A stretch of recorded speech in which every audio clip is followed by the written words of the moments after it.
ఏపీలో ఎమ్మెల్సీ ఎన్నికలు ప్రశాంతంగా ముగిశాయి. 2 పట్టభద్రుల స్థానాలతో పాటు ఒక ఉపాధ్యాయ ఎమ్మెల్సీ స్థానానికి ఈరోజు పోలింగ్ జరిగింది. యంత్రాంగం పటిష్టంగా ఏర్పాట్లు చేయడంతో ఎటువంటి అవాంఛనీయ ఘటనలు జరగకుండా పోలింగ్ ప్రక్రియ పూర్తయింది. దీంతో యంత్రాంగం ఊపిరి పీల్చుకుంది. మరోవైపు ఉభయ గోదావరి పట్టభద్రుల స్థానాల్లో పాటు కృష్ణా, గుంటూరు పట్టభద్రుల నియోజకవర్గాల్లో భారీగా ప్రలోభాలకి గురి చేసినట్టుగా ఆరోపణలు వినిపిస్తోంది. ఇక్కడ అధికార కూటమి తరపున టీడీపీ అభ్యర్థులు బరిలో ఉన్నారు. మరోవైపు పీడీఎఫ్ అధికారులు సైతం గట్టి పోటీ ఇచ్చారు. వైఎస్ఆర్ కాంగ్రెస్ పార్టీ బరిలో లేకపోవడంతో ఆ పార్టీ టీడీపీ అభ్యర్థులకు మద్దతు ప్రకటించింది. మరోవైపు ఉభయ గోదావరి జిల్లా పట్టభద్రుల ఎమ్మెల్సీ స్థానంలో భారీగా ఓటర్స్కి ప్రలోభాలకు గురి చేసినట్టుగా ఆరోపణలు వినిపిస్తోంది.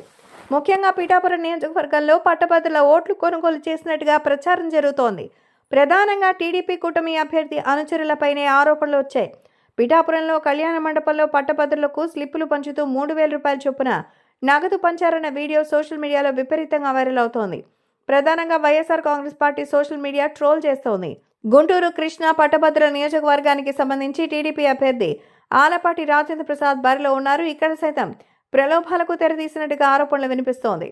సోషల్ మీడియాలో దీనిపైన పెద్ద ఎత్తున ప్రచారం నడుస్తోంది. అయితే అటువంటిదేమీ లేదని, పారదర్శకంగా పోలింగ్ ప్రక్రియ జరిగిందని, కూటమి అభ్యర్థుల విజయాన్ని తట్టుకోలేక వైఎస్ఆర్ కాంగ్రెస్ పార్టీ దుష్ప్రచారం చేస్తోందని టీడీపీ కూటమి ప్రతినిధులు చెప్తున్నారు.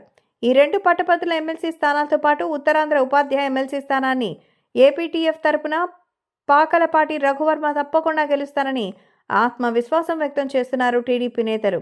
ఈ నెల 3న ఎమ్మెల్సీ స్థానాలకు సంబంధించి కౌంటింగ్ జరగనుంది. ఆ రోజు విజేతలు ఎవరనేది స్పష్టం కానుంది.